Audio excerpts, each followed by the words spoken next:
师傅，师傅来了。火了！师傅可从来没让我看。难度的终极符箓拿给那几个臭老头子看看去，还是从我的宗主父亲那里也。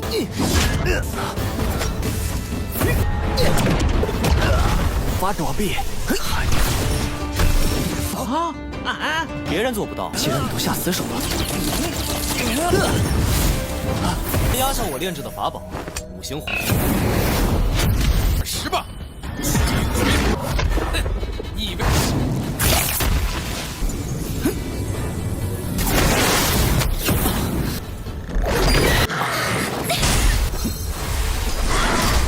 师弟如此关心我，一起对抗，胜算大些。起！我不愿亲手杀你，倒是小看你了，秦师弟。Halo semuanya, selamat datang di Ruang Film. Bagaimana kabar kalian semua? Semoga selalu sehat dan baik-baik saja. Sesuai janji, jadi pada hari ini kita akan melanjutkan series Donghua 100 Traveling Association. Pada episode kemarin, Feng Ming yang sedang ingin kembali ke sekte memutuskan untuk pergi ke kota kelahirannya, yang mana dia ingin bertemu dengan sang ayah. Namun tanpa diduga, di saat ia ingin berbelanja, Feng kembali bertemu dengan keluarga Zhang. Berhubung dendam masa lalunya belum terbalaskan, jadi dia pun memutuskan untuk datang ke kediaman keluarga Zhang dan segera menghabisi Zhang Daoshou. Adik Zhang yang juga adalah murid dari sekte Immortal sangat marah kepada Feng Ming karena dia itu telah menghabisi kakaknya. Alhasil pertarungan pun sempat terjadi di antara mereka. Meskipun kultivasi tuan muda ini lebih tinggi dari dirinya, namun berkat artefak kelas atasnya, Feng Ming pun berhasil mengalahkannya. Setelah semua ini selesai, Feng Ming pun bergegas menemui ayahnya. Tapi di saat ia ingin masuk, ia pun mendengar bahwa sekarang ayahnya itu telah memiliki keluarga yang baru. Feng Ming sangat senang mengetahui hal itu dan memutuskan untuk pergi. Scene berpindah ke tengah hutan, Yama Mingyu kembali menghabisi murid sekte Luoxia. Beberapa saat kemudian, Tetua Wei datang untuk menanyakan apa yang telah terjadi. Mingyu segera berbohong dan mengatakan adanya serangan dari pihak musuh. Melihat sebuah kesempatan, Mingyu langsung saja menyerangnya. Meskipun Mingyu adalah murid jenius, tapi yang dia lawan ini adalah seorang tetua. Jadi tidak mungkin bagi dia untuk bisa menang. Pada akhirnya, Tetua Wei pun tahu Mingyu adalah anggota dari sekte iblis. Mingyu, 发生什么事了？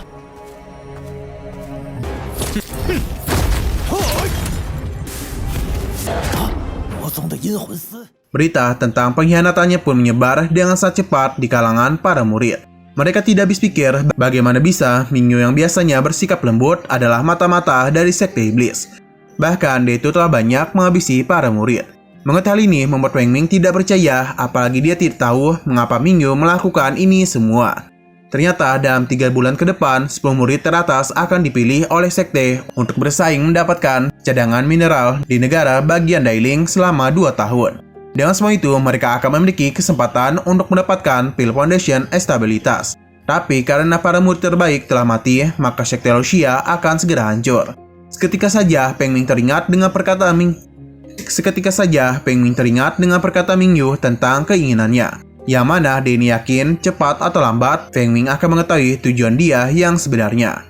Feng Ming yang melatih kekuatannya mulai bertanya-tanya apakah jika saat itu dirinya menjadi kuat, Mingyu juga akan menghabisinya. Feng Ming tidak ingin terlalu memikirkan hal itu. Tapi jika mereka tidak mendapatkan pil fondasi dalam kompetisi ini, takutnya Feng Ming tidak akan mendapatkan bantuan lagi. Beberapa saat kemudian, Guru Fei Wu muncul. Ia yakin Feng Ming pasti sadar bahwa dirinya ini tidak pandai dalam mengawasi murid-muridnya. Feng Ming merasa ini semua adalah kesalahan Mingyu, dan gurunya sama sekali tidak bersalah. Tapi bukan masalah Mingyu yang Fei Wu bicarakan, yang mana dia ini sedang memberitahu adanya 3 murid yang telah mati konyol. Akibat semua ini, Feng Ming pun tidak diizinkan lagi untuk turun dari gunung. Fei Wu tahu bahwa Feng Ming juga menginginkan pil fondasi. Tapi dengan kultivasinya sekarang, tidak mungkin bagi Feng Ming mencapai 10 besar.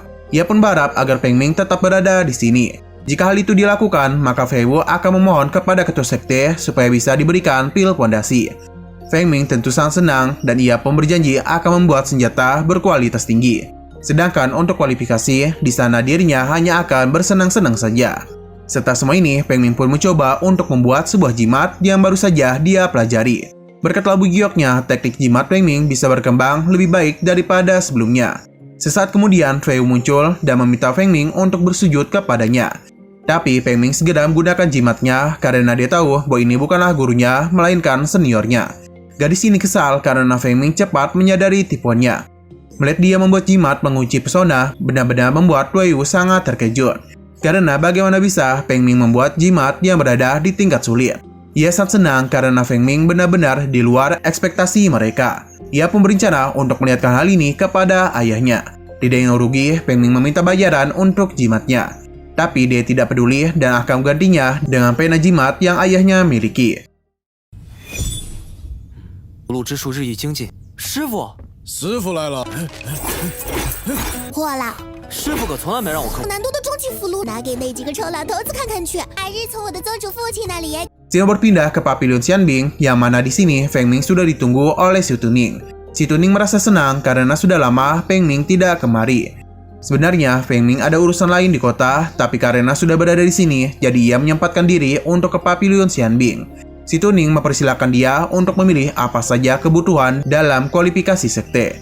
Setelah melihat kesana kemari, Feng Ming mendengar suara dari seekor binatang. Si Tuning memberitahu bahwa ini akan disiapkan dalam pelelangan nanti. Ini adalah binatang iblis tingkat menengah 1. Binatang ini terlahir dari perkawinan binatang roh kuno, rubah bulan, dan tikus pengeboran langit.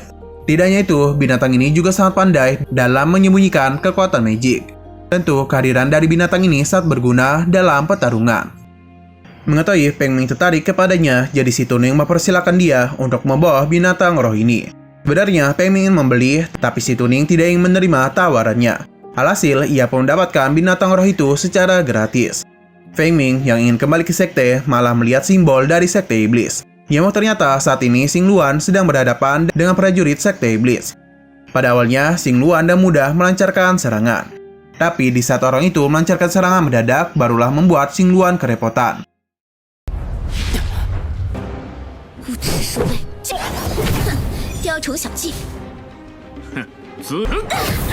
Untung saja Feng Ming segera menyelamatkannya dan bertarung dengan sekte iblis ini. Dan mudahnya Feng Ming berhasil mengalahkannya. Hal ini membuat Xing Luan senang karena yakin Feng Ming datang kemari karena khawatir kepadanya. Meskipun dia sudah menjelaskan ini tidak sengaja, tapi tetap saja Xing Luan merasa harus balas budi kepadanya. Untung saja Feng Ming adalah pria baik-baik, jadi dia tidak meminta apapun dan hanya meminta untuk bersikap sopan saja. Xing Luan sebenarnya ingin kembali ke sekte, namun malah mendapatkan serangan dari orang ini. Ia merasa beruntung karena berkat bantuan Feng Ming, dirinya masih bisa selamat. Saat juga, Feng Ming mengeluarkan binatang pemakan jiwanya untuk menghabisi murid sekte iblis itu. Melihat Feng Ming mendapatkan banyak harta, membuat Xing Luan terkejut karena bagaimana bisa dia berkembang sepesat ini. Apalagi kekuatan spiritual dan kultivasinya juga sudah meningkat. Ia pun yakin Feng Ming akan membuat kejutan di kualifikasi. Namun Feng Ming tidak terlalu memikirkan hal itu karena Guru Wei Wu sudah menjanjikan pil pondasi kepadanya. Di sini Xing Luan mendengar rumor adanya seorang pandai besi berbakat yang muncul di kota. Feng Ming membenarkan hal itu, bahkan dirinya saja tidak bisa dibandingkan dengan orang itu. Xing Luan yang sangat penasaran berharap agar Feng Ming bisa membawanya kepada dirinya. Beberapa saat kemudian mereka pun memutuskan untuk kembali ke sekte. Beberapa bulan pun berlalu dan akhirnya kualifikasi sekte pun dimulai dilaksanakan. Pemimpin sekte menyambut kedatangan para murid kemari. Dan berhubung mereka sudah bergabung bersama sekte Lucia, jadi pada hari ini dirinya akan memberikan mereka kesempatan untuk memamerkan kemampuan yang mereka miliki. Pemenang dari kualifikasi ini akan mendapatkan hadiah yang sangat menarik dan prospek pengembangan yang lebih baik. Ia pun berharap agar mereka bisa menunjukkan yang terbaik. 来我落霞宗追求的伸手的机会。 希望各位 Sebelum babak pertama dimulai, Tetua Wei meminta mereka untuk menarik undian untuk menentukan lawan dan jumlah pertandingan mereka. Di sini, Xing Luan akan menghadapi seorang pria yang mengancam untuk menjadi pasangannya. Yu Yu tahu pria ini bernyanyi selama 3 hari 3 malam hingga pada akhirnya diusir oleh Tetua Zheng. Xing Luan sama sekali tidak takut dan meminta pria itu untuk menghadapi dirinya. Sedangkan di sebelah lain, Feng Ming ini harus berhadapan dengan salah satu teman dari Han. Dia berjanji akan membalaskan dendam Han kepada Feng Ming. Yu Yu merasa Feng Ming tidak beruntung karena harus berhadapan dengan Liu Shigi yang saat ini berada di tingkat 7 pengumpulan Qi. Feng Ming sama sekali tidak khawatir karena tidak ada satupun dari mereka yang bisa menghalangi dirinya dari jalan keabadian. Pertarungan pertama akan segera dimulai, yang mana Zhang Rotong melawan Jiro. Xing Luan akan menunjukkan kepada Feng Ming bagaimana cara bertarung di kualifikasi sekte. Para murid memuji kecantikan yang Zhang miliki. Namun saat ini dia harus berhadapan dengan Jirao yang mana kekuatannya hampir sama dengan Zheng. Xingluan sedikit menggodanya karena Jironan sudah lama tidak bernyanyi di tempatnya. Tapi Jironan sudah tidak tertarik dengan Xingluan karena dia ini sudah mendapatkan yang lebih tinggi dan yang lebih montok dari dirinya. Jadi diharap agar Xingluan tidak merayunya lagi. Mendengar pembicaraan ini malah membuat Feng Ming kebingungan karena mereka malah membahas hal-hal yang aneh. Pada saat juga pertarungan pun terjadi di antara mereka. Dalam pertarungan ini, Jironan sangat percaya diri dengan kemampuannya. Bahkan dia tidak begitu peduli dengan senjata ajaib kelas atas yang dimiliki oleh Xingluan. Para murid tahu betul bahwa tinju harimau baja yang dimiliki sudah berkembang lebih kuat daripada sebelumnya. Jadi mungkin karena itulah dia sangat percaya diri senjata ajaib kelas atas tidak akan mampu menang melawannya. Feng Ming membenarkan hal itu. Tapi yang dimiliki oleh Xingluan bukanlah senjata ajaib biasa, melainkan yang terbaik. Sesuai pikiran Feng Ming, pertarungan pun dimenangkan oleh Xingluan dan membuat para murid sangat terkejut. 上品法虎贲猎拳最近有所小成，上品法器确实不够。 虎贲猎拳。 Meskipun kualifikasi di antara mereka hampir sama, namun pedang yang digunakan oleh seniornya itu ada senjata ajaib yang terbaik. Jadi dengan menggunakan kekuatan penuhnya, maka kemenangan pasti akan mereka dapatkan. Para tetua sangat terkesan dengan kemampuan yang Putri Lao Zheng miliki. Tidak hanya cantik, tapi kekuatannya juga tidak bisa diremehkan. Setelah melihat kemampuannya, para tetua pun tidak segan-segan untuk memasukkannya ke dalam daftar pertempuran merebutkan tambang roh dalam waktu 2 tahun lagi. Tidak hanya itu, mereka juga memuji senjata ajaib yang dia miliki. Namun, Lao Zheng memberitahu bahwa senjata ini bukanlah dari dirinya, melainkan seorang pria bernama Xin. Saat nama Xin Feng Ming dipanggil, barulah dia ingat bahwa pria itulah yang memunikan senjata dari putrinya. Para tetua menjadi tertarik untuk menemui Feng Ming. Melihat Yu Yu memberikan dukungan kepada Feng Ming, membuat para murid penasaran sebenarnya siapa dia. Di sini, Lu Shige sama sekali tidak peduli dengan hal itu, dan dia ini sangat meremehkannya. Feng Ming meminta untuk tidak terlalu banyak bicara dan langsung saja menghadapi dirinya. Dalam tahun itu, Lu Shige berencana untuk menggunakan senjata ajaib pemberian Han. Senjata ini mereka siapkan khusus untuk Feng Ming karena terakhir kali mereka dibakar olehnya. Serangan hebat dari senjata itu membuat para murid yakin Feng Ming akan kalah.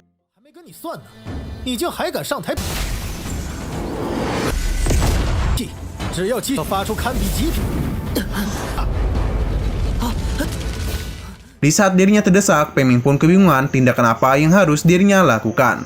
Tidak yang berhenti di sini, ia pun segera mengingat buku jimat Yang Dosho tentang menggunakan pecahan jimat menjadi baju besi.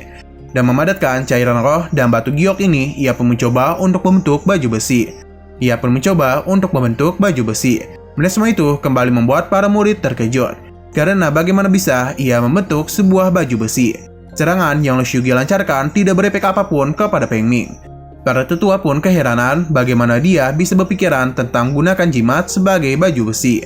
Mereka memuji bakat dan pola pikir yang Feng Ming gunakan. Para tetua tidak segan-segan memanggil Feng Ming sebagai masa depan pemurnian jimat di sekte Luoxia.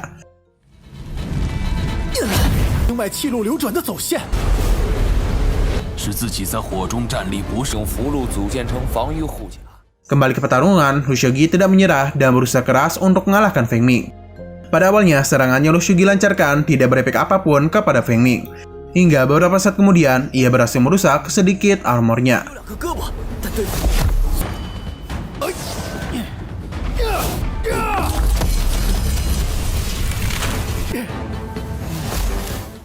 Namun semua itu tidak masalah untuk Feng Ming karena dengan jimat ia pun dengan mudahnya memperbaiki baju besinya.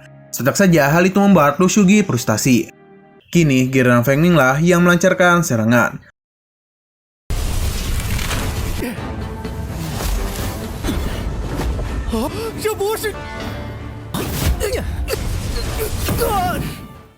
Melihat Feng Ming mengalahkan Shigu membuat para murid terkesan dengan armor yang dia miliki.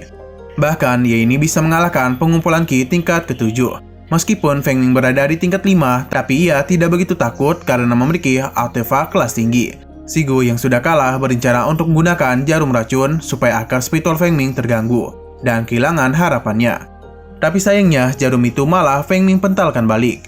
Feng Ming tidak habis pikir mengapa dia melakukan hal itu padahal pertarungan sudah selesai. Shigu yang terkena jarum racun sendiri harus pingsan di arena. Di sini, Feng Ming berusaha untuk membuat Han marah. Hal itu sepertinya berhasil karena dia akan membalas perbuatan Feng Ming pada pertarungan selanjutnya. Mereka pun pergi dan tidak lupa membawa temannya. Setelah semua itu, pertarungan pun dilanjutkan, yang mana Feng Ming terus saja memenangi pertandingan.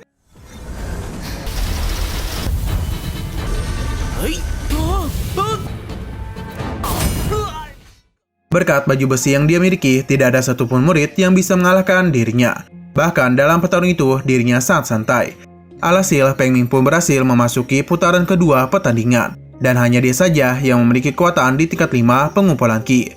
Para murid pun memuji kehebatannya dalam menggunakan berbagai jimat. Tapi tidak itu saja, masih ada beberapa kehebatan yang membuat mereka terpukau. Feng Ming pun dinyatakan lolos ke tahap selanjutnya. Tapi untuk hari ini ada akhir dari babak penyisihan. Jadi mereka pun diminta untuk beristirahat dulu karena final akan dipindahkan pada esok hari. Perubahan waktu ini benar-benar membuat mereka kebingungan. Apalagi pertandingan besok akan memperlihatkan keahlian dari masing-masing aula. Semua ini bisa terjadi karena Han Hao meminta kepada Tetua Han untuk mengubah sistem kompetisi. Xin Feng Ming yang memiliki kultivasi terendah tentu menjadi yang tidak diuntungkan, karena akan butuh waktu lama bagi dirinya untuk memulihkan diri. Jika besok hari Feng Ming kelelahan, maka akan sangat mudah bagi Han untuk menghancurkan baju besinya. Dengan perubahan mendadak pada kompetisi itu, tentu akan merugikan Feng Ming. Tapi dia tidak ingin terlalu memikirkan hal itu. Setelah dari pertandingan ini, nama Feng Ming pun menjadi terkenal di sekte Luoxia. Hal ini bisa terjadi karena dialah yang berhasil membalikan keadaan pertarungan dengan sangat mudah. Baru kali inilah nama aula pemunihan artefak menjadi cukup besar. Feng Ming tahu betul bahwa dirinya harus menebalkan baju besinya supaya bisa menang pada pertandingan selanjutnya. Perkataan itu didengar langsung oleh Yu. Dia tidak menduga Feng Ming akan berpikiran seperti itu karena pada pertandingan sebelumnya baju besinya itu sangat sulit ditembus. Pada saat juga Han Hao dan teman-temannya menghampiri Feng Ming. Melihat wajah gelisahnya membuat mereka yakin Feng Ming pasti sedang ketakutan karena harus berhadapan dengan Han. Han memberitahu bahwa Feng Ming tidak beruntung karena bertemu dengan dirinya.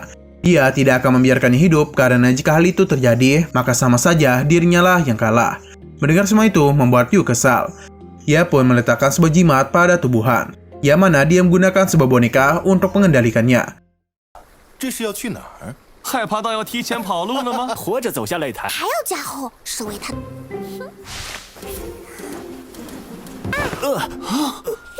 你 Melihat semua itu membuat Feng Ming sadar bahwa ini semua adalah ulah dari Yu. Ia pun segera memanfaatkan hal itu untuk mempermalukannya. Yu segera melepaskan kendalinya pada Han Hao, karena dia merasa dia ini sudah cukup dipermalukan. Han Hao yang sangat kesal tahu ini pasti adalah ulah dari Yu. Namun ia tidak bisa melawan karena melihat pemimpin sekte. Feng Ming memuji kendali bonekanya, karena bagaimanapun itu adalah teknik yang cukup tinggi. Melihat kehadiran dari ayahnya membuat Yu sangat terkejut dan segera mengajak Feng Ming untuk melarikan diri. Sore harinya, pertandingan pun dilanjutkan, yang mana Feng Ming akan berhadapan dengan Huang Chun. Di sini, Huang Chun sedikit diunggulkan karena keluarganya termasuk ke dalam 4 besar di sekte Luoxia setelah keluarga Yu, Han, dan Zhang. Bahkan, Huang Chun digadang-gadang menjadi kepala keluarga berikutnya. Mereka pun tidak yakin Feng Ming bisa menang dalam pertandingan ini. Pada saat juga, pertarungan pun terjadi di antara mereka. 第一场，他可是在落霞宗排行第4的下一任家主，实力雄厚，不丢人。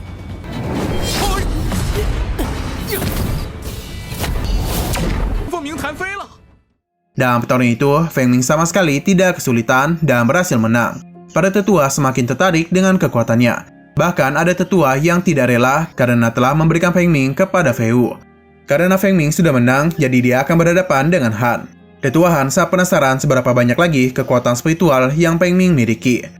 Han Hao kembali meremehkan Feng Ming dan berjanji akan mengalahkannya. Feng Ming tidak begitu peduli karena dia malah mencari keberadaan dari gurunya. Ia merasa kecewa karena guru Fei Wu tidak datang. Namun Feng Ming tidak ingin terlalu memikirkan hal itu karena dia akan membuktikan diri. Nah, dalam pertarungan ini, labu gioknya itu menyerap serangan dari Han Hao dan berubah menjadi seorang wanita cantik. Setek saja hal ini membuat Feng Ming kebingungan sebenarnya apa yang telah dia lihat tadi. 还是不信，我能凭借自己实力。一个漂亮的美人。 Beberapa saat kemudian, Guntur pun muncul yang ternyata Han Hao akan menggunakan senjata keluarganya untuk mengalahkan Feng Ming. Para tetua tidak habis pikir karena bagaimana bisa leluhur Han memberikan Han Ho senjata Shanghai Minggun. Fei Wu merasa tidak adil karena keluarga Han malah menggunakan pusaka keluarga. Saat juga Han Ho kembali melancarkan serangannya.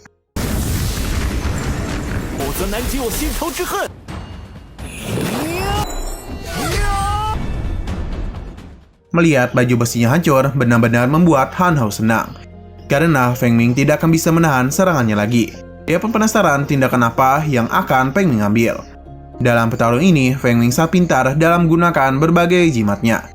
Jadi serangan yang dilancarkan sama sekali tidak sia-sia.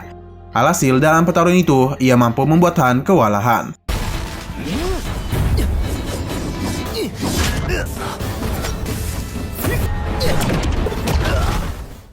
Feng Ming merasa senjata pusaka yang dia gunakan itu akan sia-sia saja, karena Han Ho tidak bisa mengubah sifat busuk yang dia miliki. Kehebatan yang Feng Ming miliki telah menarik perhatian salah satu murid. Bahkan dia berharap dirinya bisa bertarung dengan Feng Ming. Melihat Feng Ming lengah tanpa pikir panjang, Han Ho langsung saja memanfaatkan kesempatan itu untuk menyerangnya. Namun dengan mudahnya, dia itu menghindari semua serangannya. Tentu hal ini membuat semua orang terkejut. Karena bagaimana bisa dia memiliki langkah seperti ini? Karena Han Ho sudah keterlaluan, jadi Feng Ming tidak akan menahan kekuatannya lagi.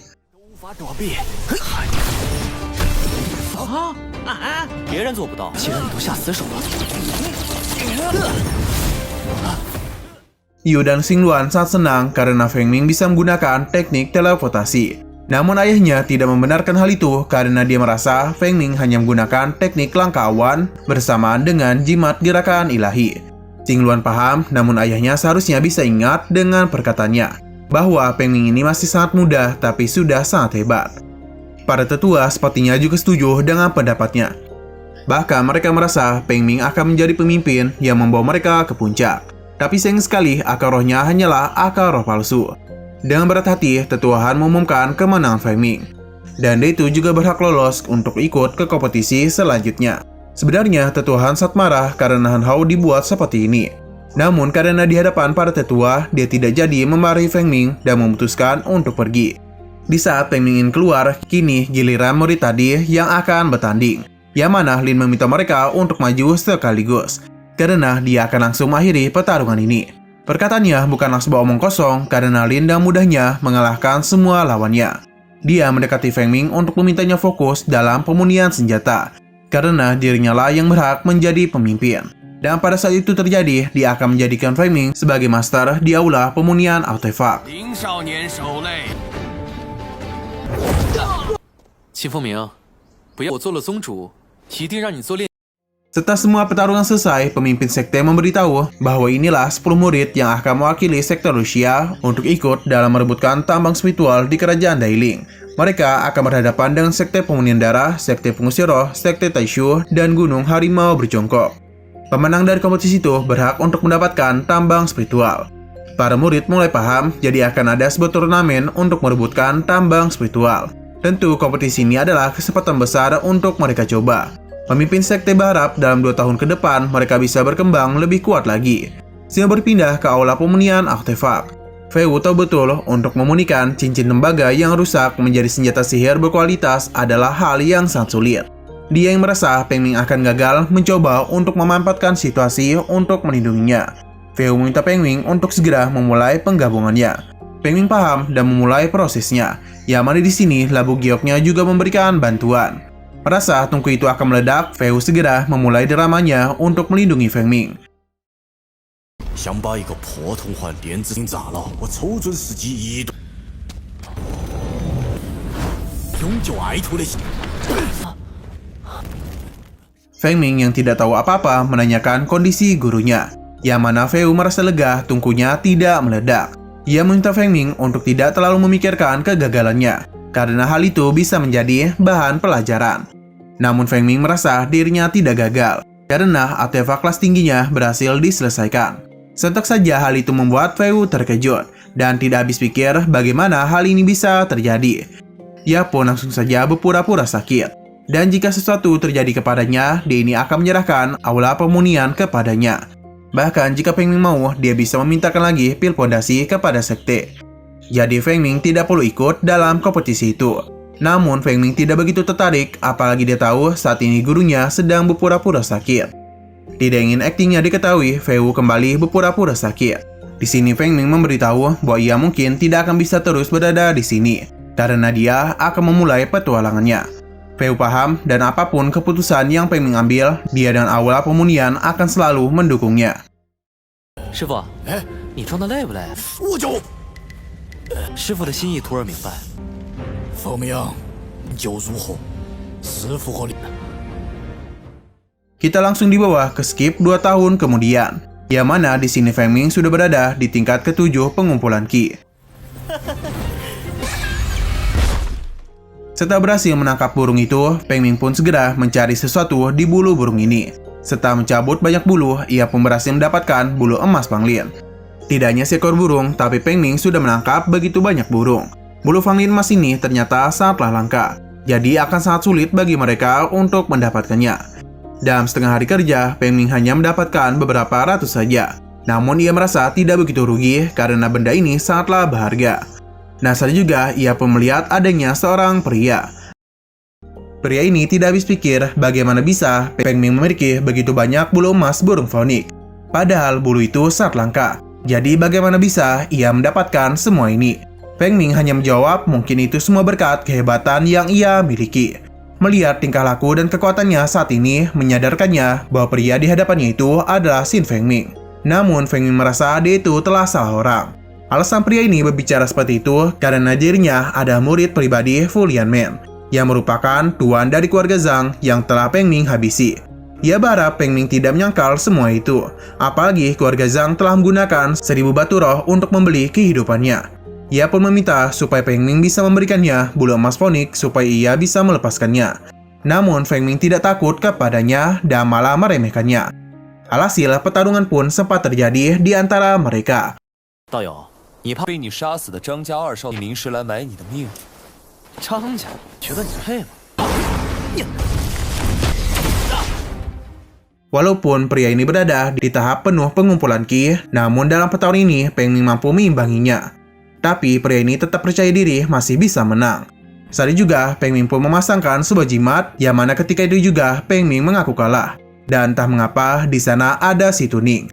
Pria ini pun segera membebaskannya dan menciumnya. Nah, ternyata semua ini hanyalah sebuah ilusi yang berasal dari jimat Feng Ming. Sedangkan yang pria ini cium adalah burung Phoenix.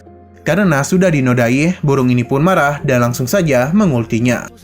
我认输了。您这是？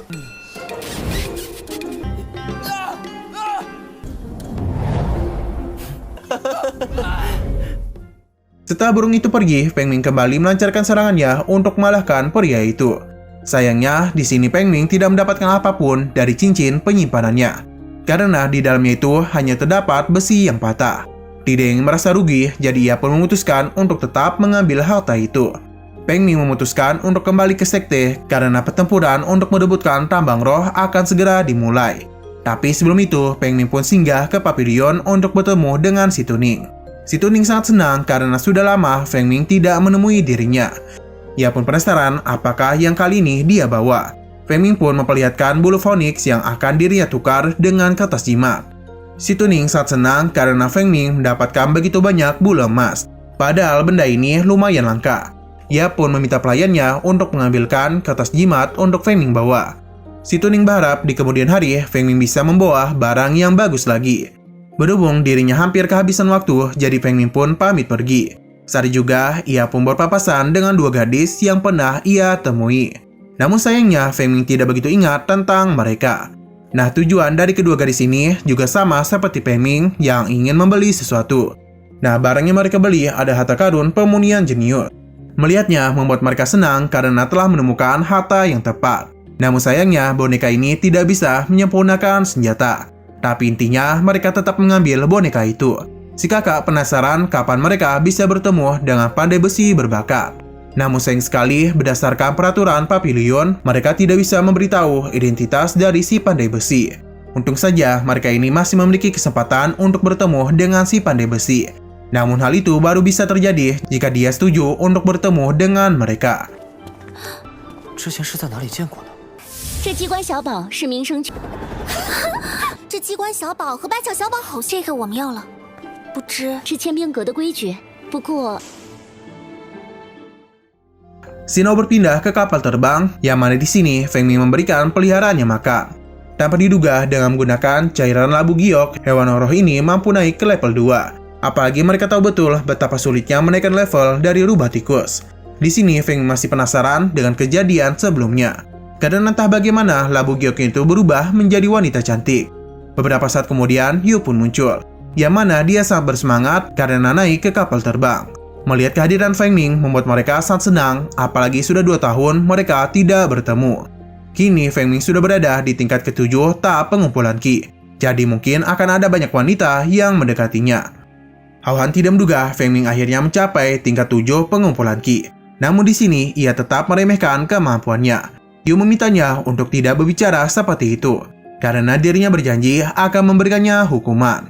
Feng Ming tidak begitu memikirkan perkataannya dan malah meminta Han Hao untuk sadar diri, karena alasan dia bisa bertambah kuat berkat bantuan orang lain. Beberapa saat kemudian, mereka pun akhirnya tiba di tempat kompetisi berlangsung. Di sini entah mengapa Feng Ming merasakan kehadiran dari sosok yang tidak begitu asing bagi dirinya. Namun ia tidak ingin terlalu memikirkan hal itu. Hingga beberapa saat kemudian terjadi sedikit masalah antara murid gendut ini dengan Duan Jiutian. Berhubung batu ini lumayan berharga, jadi Duan pun memutuskan untuk mengambilnya. Tentu saja hal ini tidak dibiarkan olehnya, karena bagaimanapun itu adalah harta miliknya. Namun Duan memberitahu setiap barang yang mengenai dirinya akan menjadi miliknya. Karena keributan terus terjadi, maka pertarungan pun hampir saja terjadi.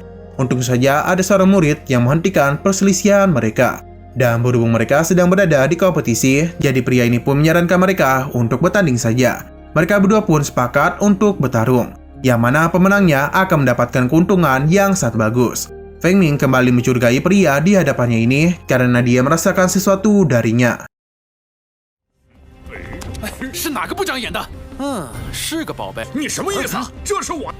既然落在我的，比分，谁赢了，哥把你小子打得跪地求饶，不把你这鼠辈打烂。 Keselisihan Xiao Feng dan Duan didengar oleh banyak murid. Alhasil, arena pun didatangi oleh para murid. Apalagi ini merupakan pertandingan antara murid Sekte Luoxia dan Sekte Pengusir Roh. Duan sedikit diunggulkan karena dia merupakan generasi muda terbaik dari Sekte Pengusir Roh. Bahkan fisik roh binatangnya juga tidak sembarangan. Duan sangat meremehkan kemampuan dari Xiao Feng yang hanya mengandalkan seni bela diri saja. Para murid merasa Xiao Feng berhasil menahan Duan. Namun hal itu tidak dibenarkan oleh Feng Ming, karena Xiao Feng sudah mengeluarkan kekuatan penuhnya tapi tidak kunjung bisa mengenai Duan. Sedangkan Duan ini masih menyimpan kekuatannya. Benar saja ketika Duan melancarkan serang balik, Xiao Feng tidak mampu menahannya. 现在看着是小胖处于优势，一直在。 Para murid sekte lain mulai meremehkan kekuatan dari Sekte Luoxia. Bahkan mereka menganggap kedatangan Sekte Luoxia kemari tidaklah pantas. Han Hao muncul untuk memberitahu bahwa tetuahan meminta Feng Ming untuk naik ke arena dan memenangkan pertandingan ini. Karena jika mereka kalah, Sekte Luoxia akan malu. Xing Luan merasa tindakannya itu telah melanggar peraturan karena melakukan transmisi suara dengan para tetua. Apalagi bagaimana bisa mereka meminta Feng Ming yang belum naik ke tahap dasar untuk mengalahkan roh binatang dari Duan. Feng Ming tidak merasa keberatan, apalagi dia itu cukup tertarik mengadu tikus rubah merahnya dengan roh binatang Duan. Berhubung tetuahan sudah memberikannya perintah, jadi mau tidak mau Feng Ming akan mengajak Duan untuk bewan binatang roh. Ia meminta Xing Luan untuk tidak khawatir kepadanya. Melihat orang-orang ini terus ngebacot, jadi Duan memberikan tantangan bahwa siapapun yang kalah dalam pertandingan ini, maka semua anggota klannya harus mundur dari perebutan tambang roh. Han Hao tidak tertarik dengan tantangan itu. Apalagi dia yakin Feng Ming akan kalah. Jadi dia itu tidak akan bisa mewakili nama sekte. Tapi Feng Ming menerima hal ini. Asalkan jika Duan kalah, dia itu mau memberikan teknik rahasia dari Sekte Pengusir Roh. Duan setuju dan akan memberikan teknik rahasia roh binatang kepadanya. Jadi pertarungan ini adalah sebuah pertaruhan. Namun ia juga mengharapkan sesuatu darinya. Feng Ming paham dan akan menyerahkan sebuah harta ajaib. Melihat semua itu menyadarkan para murid bahwa Feng Ming hanyalah pandai besi. Pada saat juga pertarungan pun terjadi di antara mereka. Duan kembali meremehkan Feng Ming, bahkan ia menyarankan agar binatang iblisnya itu diumpankan kepada kucingnya. Melihat perbedaan kekuatan yang besar, membuat para murid yakin sekali lagi Duan akan menang. Bahkan di sini Duan menggunakan teknik rahasia untuk memaksimalkan kekuatan binatangnya. 不过我要再加一条，他的兽灵秘典，我必赢，无论赌谁压上我炼制的法宝五行火。10吧，以为。 Dalam pertarungan itu, rubah tikus tidak bisa berbuat apapun. Namun, Feng Ming yang melihat teknik dari Duan mencoba untuk menirunya. Hal ini dilakukan untuk meningkatkan kekuatan dari binatang roh. Jadi, ia mencoba untuk memodifikasinya dengan menggunakan teknik pemunihan senjata. Tanpa diduga, rencana Feng Ming berhasil dan sekarang kekuatan dari rubah tikusnya meningkat cukup pesat. Para murid tidak menduga bagaimana cepatnya Feng Ming meniru teknik dari sekte pengusir roh. Bahkan kini kekuatan dari binatang rohnya naik ke tingkat 3. Setentu saja para murid memanggilnya sebagai jenius.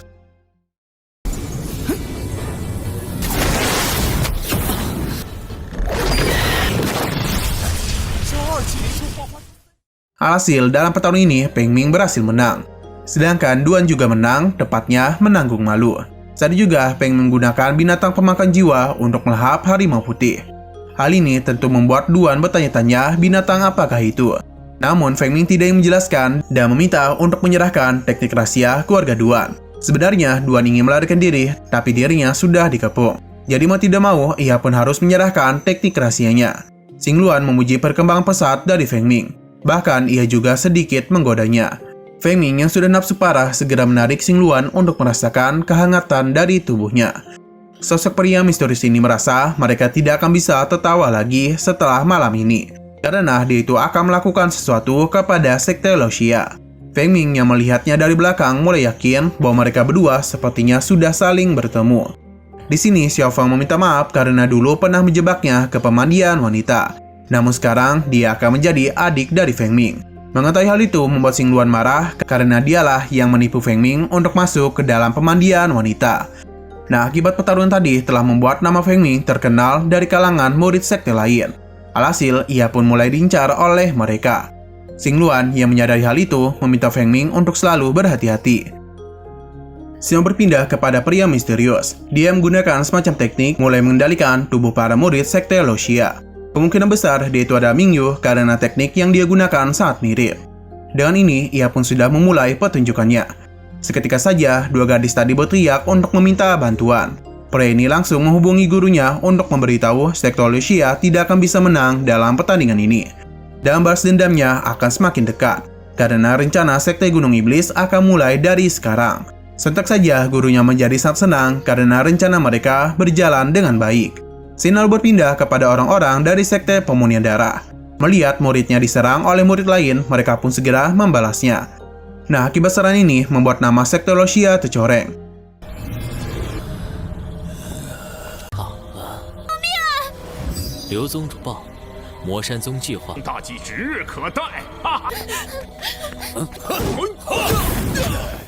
Jadi, para murid dari sekte lain mulai menganggap mereka sebagai pengganggu.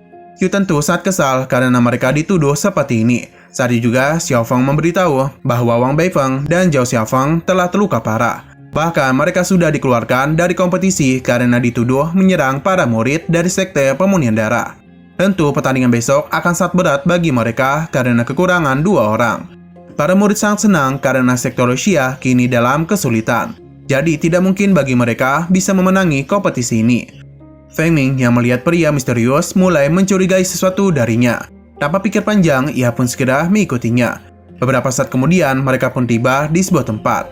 Pria ini penasaran mengapa Feng Ming mengikuti dirinya padahal itu diperintahkan untuk menjaga formasi. Ia pun berharap agar Feng Ming membalikan badannya, karena dia itu ingin menggunakan teknik rahasia dari sektenya. Tanpa kecurigaan apapun, Feng Ming membalikan badannya. Tapi di saat pria itu selesai, ia pun bergegas menjauh. Untung saja Feng Ming berhasil meletakkan sebuah jimat tanpa ketahuan. 我奉长老之命前来法术，还请道友转过身去。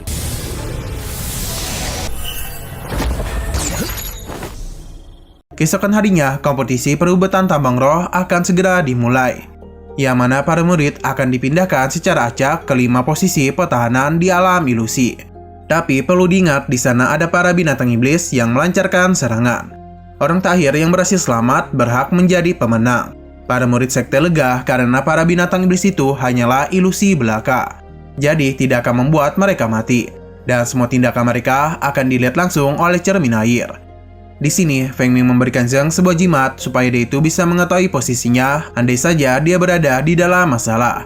Tentu hal ini membuatnya senang karena Feng Ming sangat mengkhawatirkan dirinya. Beberapa saat kemudian, para murid dipindahkan ke dalam alam ilusi. Para murid sekte pemunihan darah merasa sangat senang karena ketua sekte secara diam-diam memindahkan mereka bersama-sama. Sedangkan sekte besar harus terpisah. Para murid menjadi percaya diri bisa memenangi kompetisi ini. Di sisi lain, Xin Fengming dan para murid lainnya baru saja tiba. Namun mereka itu langsung bertemu dengan 2 binatang iblis. Menyadari ada yang aneh dari para binatang itu, dia pun meminta para murid untuk berhati-hati. Tapi salah satu NPC tidak ingin mendengarkan perkataannya. Dengan sang percaya diri, dia itu akan mengalahkan para binatang iblis. Apalagi jika dia kalah, ia ini hanya akan keluar dari alam ilusi. Namun naas, dia ini malah menjadi sarapan untuk para binatang iblis. Para murid mulai menyadari bahwa binatang iblis ini adalah asli dan bukanlah ilusi. 似乎有些不寻常，在这里也只是传。幻境，大家！ Para murid yang diserang oleh binatang iblis kembali ke dunia asli. Namun kini mereka itu sudah mati dan tidak ada satupun yang selamat.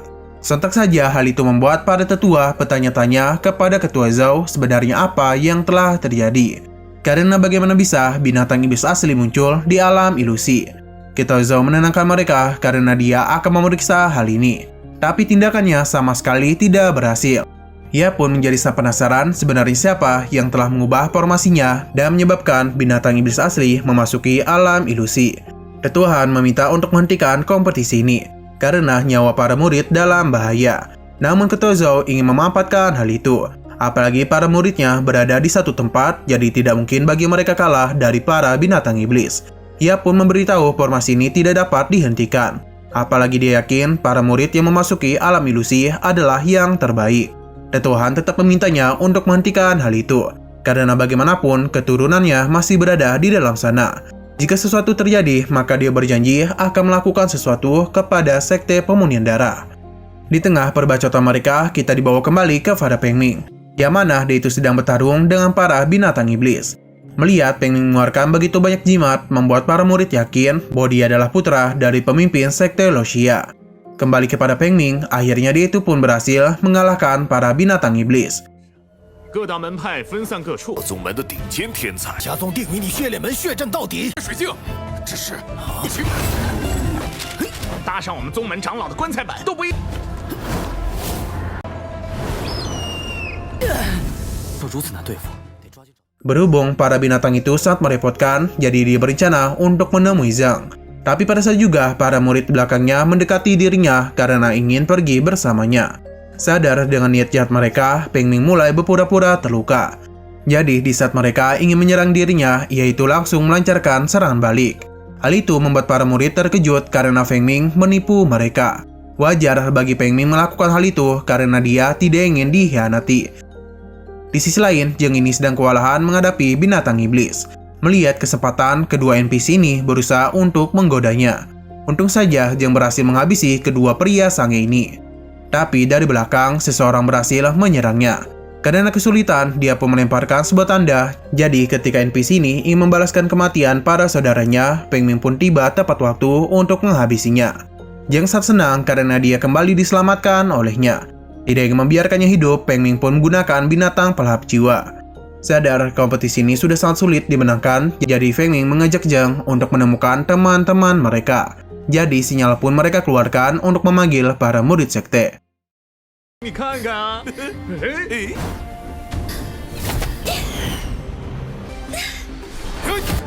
风鸣师弟。好，那我们快点发宗门信号。门信号，有人在召集大家。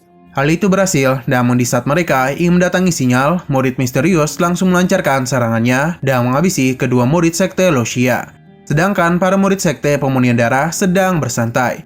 Karena dengan lonceng ilahi, tidak ada satupun binatang iblis yang berhasil menyentuh mereka. Di sisi lain, Lin ini sedang bertarung dengan para monster. Para tetua sadar kini mereka tidak bisa mengharapkan Feng Ming saja. Jadi harapan sekte Luoxia hanya ada pada Lin saja. Namun pada saat juga, murid misterius ini tiba untuk menemuinya. Dia menguji betapa hebatnya Lin, dan wajar saja dia dipanggil sebagai jenius dari sekte Luoxia. Tapi bukan dia yang menjadi pusat perhatian, melainkan Feng Ming.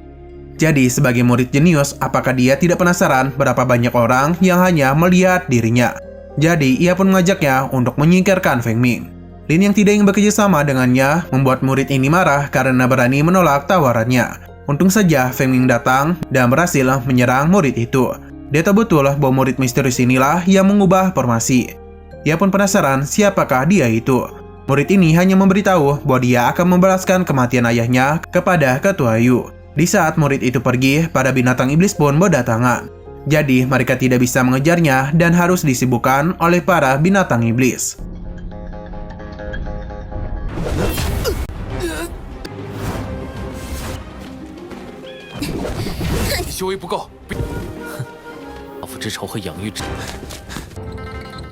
Alhasil, mereka bertiga pun harus berhadapan dengan para monster.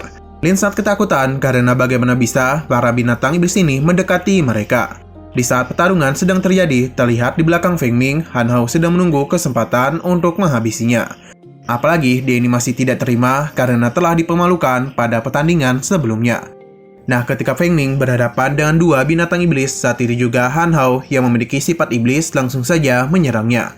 Tapi semua ini dengan mudah Feng Ming tahan. Zhang sangat kesal karena bagaimana bisa Han Hao menyerang sesama murid sekte. Feng Ming yang sudah sangat marah tidak akan memaafkannya lagi.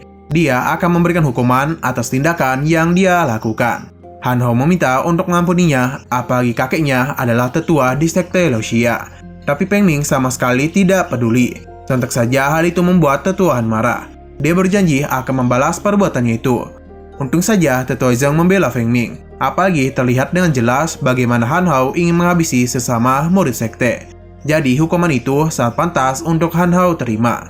Kembali lagi kepada Feng Ming. Dia yang melihat Zhang kesulitan segera memberikan bantuan. Tapi sayang sekali luka yang dia terima sebelumnya kini mulai terbuka. Zhang berterima kasih karena dia selalu peduli kepadanya.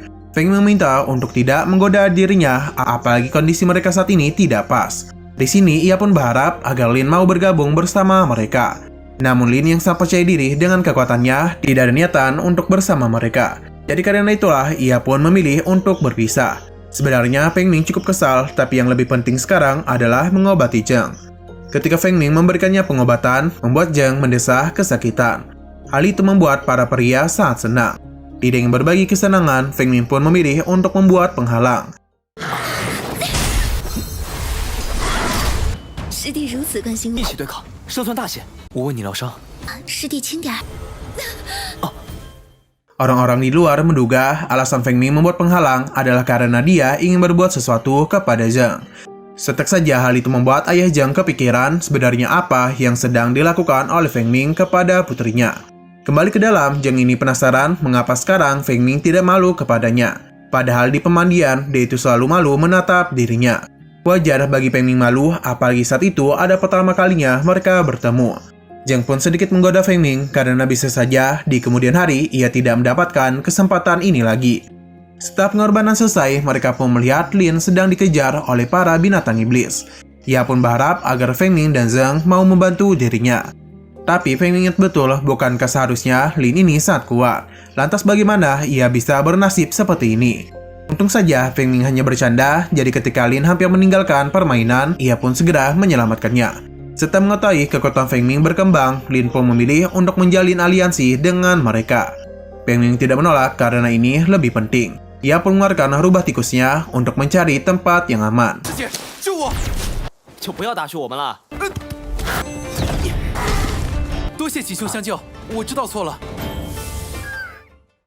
Shino berpindah kepada para murid pemunian darah yang mana secara perlahan perisai yang mereka buat mulai tidak bisa menahan para monster. Tentu saja hal ini membuat para tetua khawatir.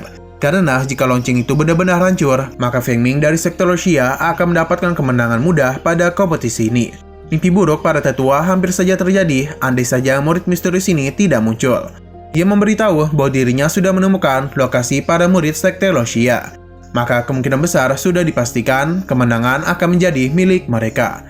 Alhasil, para murid pun menjadi sangat bersemangat dan bergegas pergi. Kembali kepada Feng Ming, yang mana dia tahu rubah tikusnya merasakan kedatangan para musuh. Ia pun meminta teman-temannya untuk bersiap bertarung. Tidak begitu lama, para murid sekte komunian darah tiba dan langsung mengajak mereka gelut.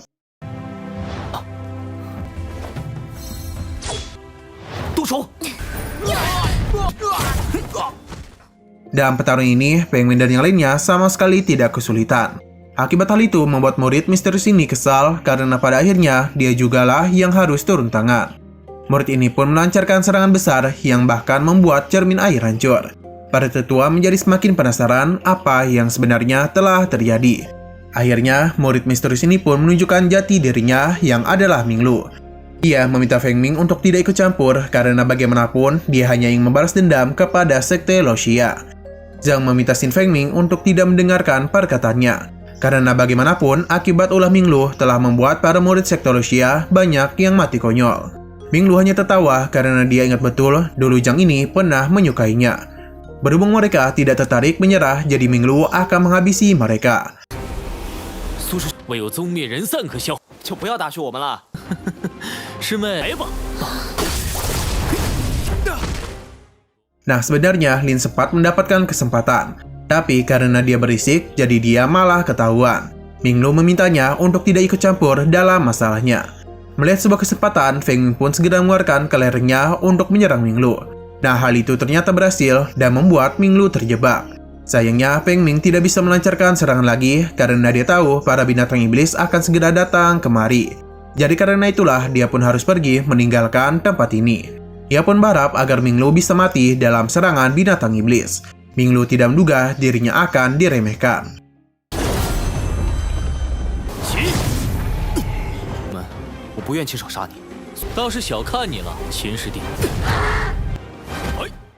Nah, dia dan para sekte Luoxia pun keluar dari alam ilusi. Feng Ming yang baru saja tiba segera memberikan hormat kepada para tetuanya. Zhang Sifu penasaran sebenarnya apa yang telah dia lakukan kepada putrinya. Feng Ming pun berusaha untuk menjelaskan semuanya. Tapi untuk sekarang, Zhang tidak ingin mendengarkan penjelasannya dan meminta para murid untuk mengangkat Feng Ming karena bagaimanapun mereka telah memenangi kompetisi ini. Para tetua dari sekte lain memberikan selamat kepada sekte Luoxia karena mereka telah berhasil mendapatkan tambang spiritual. Dengan ini, maka bisa dipastikan sekte Luoxia akan terbebas dari rasa kekhawatiran selama 50 tahun. Tetua Zhang Sifu merasa sangat senang mereka kembali berhasil memenangi perebutan tambang roh. Ia pun mulai yakin di masa depan nanti Feng Ming akan menjadi sosok yang besar. Zhang tidak menduga bagaimana bisa murid komunian darah menghabisi sesama murid sektenya. Hal ini tentu menjadi keberuntungan bagi mereka. Ketua Zhao sangat marah karena harus kalah dari sekte Luoxia. Ia pun memberikan sebuah kompensasi. Tapi Zhang memberikan semua ini kepada Feng Ming karena dia berhak mendapatkannya. Di sisi lain, Minglu ternyata berhasil keluar. Sino berpindah ke sekte Luoxia, yang mana para murid sangat senang karena sekte mereka kembali memenangi kompetisi ini. Semua pujian pun diberikan kepada Feng Ming karena kemenangan ini tidak lepas dari peran besarnya dalam pertarungan. Nah, sayang sekali bagian hari ini harus bersambung dulu. Oke, sekian dulu pada video kali ini. Untuk video selanjutnya akan hadir pada minggu depan. Jadi bagi kalian yang ingin mengikuti series ini, langsung klik subscribe dan aktifkan loncengnya. Oke, terima kasih yang sudah menonton video sampai habis. Jika kalian suka pada video ini, klik like dan share ke teman-teman kalian tentang channel ini. Dan ditunggu aja kelanjutannya. Oke, sampai jumpa di video selanjutnya.